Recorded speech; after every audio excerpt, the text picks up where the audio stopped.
డబ్బు గురించి వీళ్ళు మాట్లాడుతా ఉన్నారు. వీళ్ళు చెప్పాలి సార్, ఇక రాజ్యాంగం గురించి లూటింగ్ గురించి వీళ్ళు మాట్లాడాలి. జనం కిరణ్ వీళ్ళు మాట్లాడాలా? ఓకే కిరణ్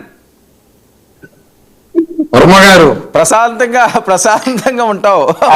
ప్రశాంతంగా మనకేమో సంబంధం లేనట్టు కొన్ని సందర్భాల్లో బాధ్యతలు మారుతూ ఉంటాయి. ఈ రోజు నా మిత్రుడు వంశీకి ఇచ్చిన బాధ్యత, ఎందుకంటే ఇందాక ఒక డిబేట్ జరిగింది. ఆ డిబేట్ లో కూడా సేమ్ డిస్కషన్ వచ్చింది కాబట్టి ఆ డిస్కషన్ లో కూడా అక్కడ బాధ్యత నేను తీసుకున్నా, ఇక్కడ బాధ్యత మా వంశీకి ఇచ్చా. చూడు వంశీ, ఎందుకంటే పవన్ కళ్యాణ్ గారి హెచ్చరికలు ఎవరికి ఉంటాయన్న, నీకు నాకైతే కాదు కదా, వాళ్ళకే అంటున్నారు కదా. పిఠాపురంలో సరిగ్గా చేయటం లేదా అధికారులు, వాళ్ళకి ఇచ్చారా వైసీపీ వాళ్ళకా?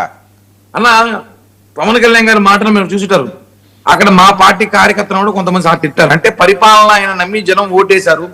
పిఠాపురంలో ఆయన శాశ్వత ఎమ్మెల్యేగా పిఠాపురం ఉండిపోవాలని మేమందరూ కోరుకుంటున్నాం, అక్కడ ప్రజలు కోరుకుంటున్నారు. అక్కడ ఈ చిన్న చిన్న తప్పులు జరుగుతుంటాయి, అంటే మిస్టేక్లు ఉంటాయి. అధికారుల్లో మిస్టేక్, ఎమ్మెల్యే లేరని చెప్పి కొంతమంది ఏదో చేసి ఉండొచ్చు. మామూలుగా ఎమ్మెల్యేలు ఉన్న చోట జరుగుతుంటాయి. దాన్ని సీరియస్ తీసుకోవాలి. ఎందుకంటే వార్నింగ్ ఇచ్చారు, అధికారులకు కూడా ఇచ్చారు వార్నింగ్, అధికారులకు ఇచ్చారు. అలాగే దాన్ని వాడుకుంటూ సోషల్ మీడియాలో వాగుతా దాన్ని మళ్ళా మా మీద ట్రోల్ చేస్తున్న వాళ్ళకి కూడా ఇచ్చారు. ఎందుకంటే మేము ఒకటే చెప్తున్నాం, మేము పనిచేయడానికి వచ్చాం. మీరు చూడండి, సంక్రాంతి గతంలో ఎన్నడూ లేని విధంగా ఈస్ట్ వెస్ట్ లో మొదలైపోయింది. అప్పుడే గతంలో మనం చూస్తే 13వ తారీఖు 14వ తారీఖు సంక్రాంతి సంబరాలు మొదలవుతాయి మామూలుగా. ఇప్పుడు చూడండి మీరు, 5 రోజుల క్రితమే పవన్ కళ్యాణ్ గారి పిలుపు మేరకు ఈస్ట్ వెస్ట్ లో అంతా కూడా సంక్రాంతి సంబరాలు మొదలైపోయినాయి. అంటే ఒకటి డెవలప్మెంట్ తో పాటు మన ఆచారాలను కూడా పవన్ కళ్యాణ్ గారు పబ్లిక్ తీసుకొస్తున్నారు. సంక్రాంతి అంటే ఇంటికాడ సెటప్ వేయడం కాదు, బేసిక్ గా సెటప్ వేస్తారు. మామూలుగా సెటప్ వేసి ఇంటికాడ ప్రసాదం తినేసి పడేయడం కాదు. సంక్రాంతి ఎలా ఉంటుందో, ఉగాది ఎలా ఉంటుందో ఆచారాలు మళ్ళీ తీసుకొచ్చే ప్రయత్నం పవన్ కళ్యాణ్ గారు చేశారు. అదేవిధంగా పిఠాపురంలో కొంతమంది వైసీపీ నాయకులు చేస్తున్న ట్రోలింగ్ కానివ్వండి, అలాగే అక్కడ ఉన్న అధికారులు కూడా పట్టించుకోకపోతే ఇలానే ఉంటుంది చెప్పి వార్నింగ్ ఇస్తున్నారు. తప్పు కాదు, ఆయన అవసరమైతే ప్రతిపక్ష పాత్రకు పోషిస్తాడు. మాటల్లో ఆ భయం ఉంటుంది, భయం పెడతాడు కూడా. కాబట్టి పవన్ కళ్యాణ్ గారు మాట్లాడేటప్పుడు మనం ఒకసారి చాలా సుదీర్ఘమైన ఆలోచన ఉంటుంది, దాంట్లో సుదీర్ఘమైన ఆలోచనతో మాట్లాడతారు. ఎందుకంటే ఎలా పడితే అలా మాట్లాడేసేసి మార్చుకోవడం కాదు కదా, డిబేట్ లాగా డిబేట్ గా చేయడమైనా.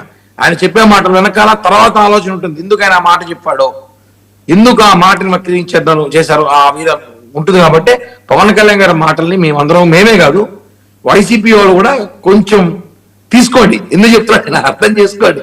మళ్ళా మేము మాట్లాడే స్థాయికి తీసుకు ఆయన ఏం చెప్తున్నాడు అంటే అర్థం చేసుకోండి ఏ రేంజ్ లో ఉంటుందో. ఎందుకంటే మీరు ఆయన రెచ్చగొట్టే వ్యాఖ్యలు చేయడము, ఆయన రెచ్చగొట్టిన తర్వాత మళ్ళా మేము మాట్లాడేది కాదు. కానీ ఆయన ఏం చెప్తారు, రాజకీయాలు మీరు కరెక్ట్ గా ఉంటే రాజకీయాల అవసరం ఏముందన్నారు. వాస్తవమే, అప్పుడు ఉన్న పరిస్థితుల్లో ప్రజారాజ్య పార్టీ తర్వాత రాజకీయం పెట్టాల ఆలోచన ఎవడికి రాదు.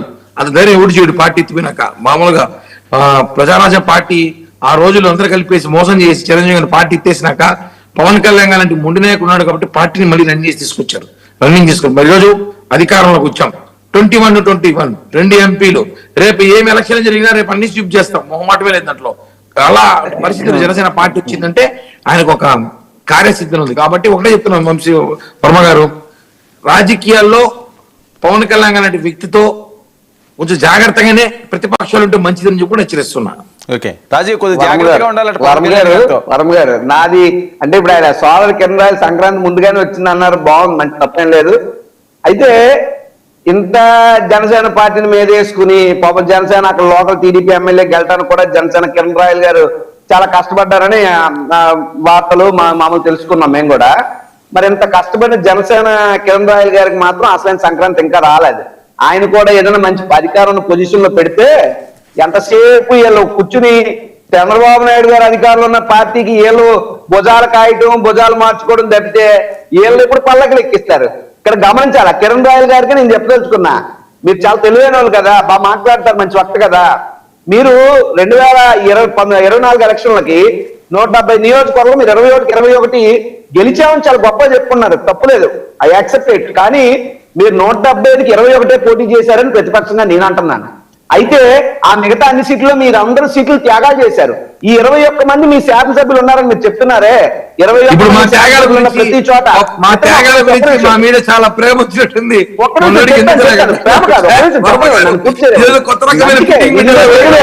డెఫినెట్ గా మంచి చెడు లేదు ఇందులో. వినండి, 21 మంది శాసనసభ్యులు ఉన్న ప్రతి చోట తెలుగుదేశం పార్టీ నియోజకవర్గ ఇన్ఛార్జికి ఏదో